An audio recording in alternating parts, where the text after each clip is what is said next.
all, Victoria, what are the next steps for you and or your organisation? And do you have any suggestions for Women's Human Rights Campaign or the attendees? So the Iniciativa Proequidad, the Pro-Equity Initiative, is a voluntary alliance of activists, women leaders, victims of violence and war in my country, anti-patriarchal and feminist organizations and collectives, and we fight against sexual and reproductive exploitation from the perspective of the human rights of women and children. So we work making visible this exploitation, this machist violence, this male violence, and its connection with other violence. And we want to make incidents, we want to incite in the cultural transformation that is necessary for, in Colombia, be sanctioned and punished the demand of sexual exploitation and reproductive exploitation of women. And we fight for the rights of victims to be recognized and reestablished, particularly the right to the non-repetition and to a life free of violence. We want to support the generation of legislation advances and jurisprudences that and public policies in these senses.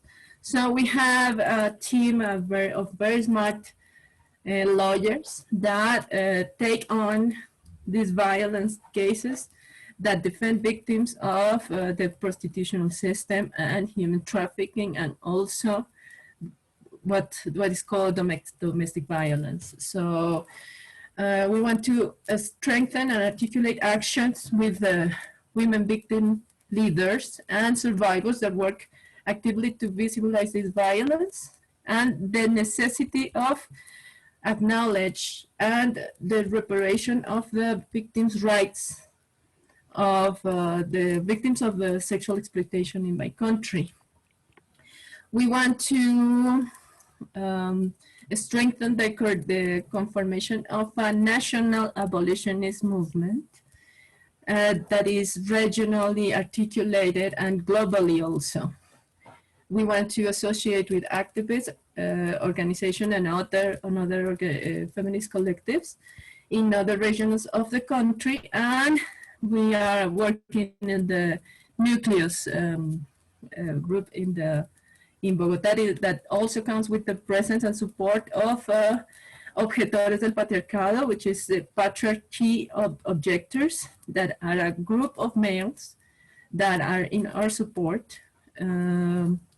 And we are researching and creating knowledge in this sense. It's very important to us, the legal action and the action of our lawyers. And we have a couple of allies or organizations allied that work in this sense. What I would recommend, what we would recommend to other women in the rest of the world, to talk louder, to become more visible, to stop being in secret, to get out of the closet. Because we are seeing that we are more and more with the year, with the days, and this is just a thing of human dignity and just plain reason and logic. So we need to become more organized, more articulated, and more visible, and just not to give up. We're going to ask Olga now the same question. What are the next steps for you and or your organization? I'm just admiring Victoria and their initiative and their organizations, and it's just amazing to see that much courage. Well, we are,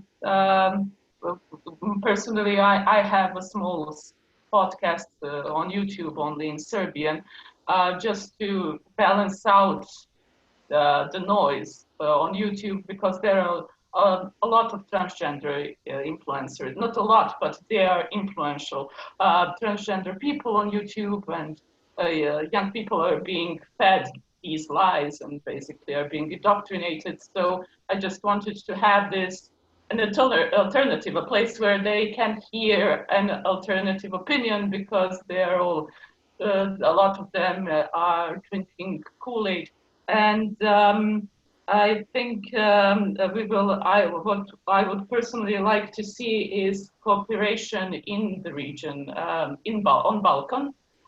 There is, I think, a very substantial, small but substantial radical feminist community in Croatia, and I would like to see more cooperation between Croatians and Serbian radical feminists and Greeks, for instance, because Greece had self-ID, and I didn't know that they had self-ID since 2017, and the majority of Greeks doesn't know either, because that's typical of gender ideology tactics to just implement a law without public debate, without public notice, and yeah, I would also like to just be more vigilant. We should be vigilant, because I see that trans lobby, or these professional activists, are slowly laying legal groundwork for gender self-ID. Belgrade Pride again expressed their commitment to gender self-ID this year. Since 2019, you don't need to have a sex reassignment surgery to get legal sex change. A trans person who wants to transition and who wants to have legal sex change needs only a minimum of 1 year of hormones and psychotherapy, which is, I think, those are pretty low requirements. If you have actual gender dysphoria, 1 year is basically nothing. You're basically already years in therapy. So they are trying constantly to lower the requirements, and they are never satisfied. They are always pushing for gender self-ID. So and their justification is that gender self-ID would somehow magically solve all the existential problems of trans people, and I fail to see how self-ID would help housing issues, trans healthcare, etc.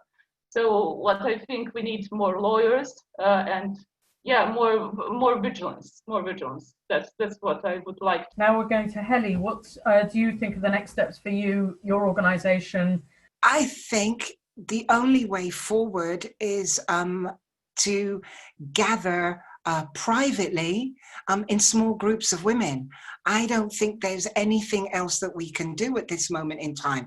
We need, you can only affect change in real terms with one-to-one conversations.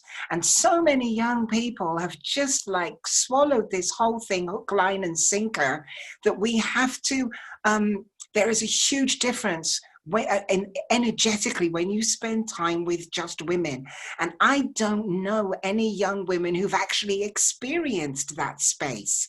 And it's the only thing that we can do is have small groups. I've got a couple of friends of mine doing women's dinner parties. I say it to all of the young women that I meet, look, form your wolf pack, and don't have any men in it, right? Don't have transgenders. Just feel the difference when you spend time without that energy and when you do. You know, like in terms of the organization, I think it's really important that we start an Instagram group. So that's what I'm discussing with some of the members of 4ZI, you know, a gender critical Instagram, but that's about it really, because I don't, you know, that's an international thing where you can get solidarity and support and know that you're not on your own.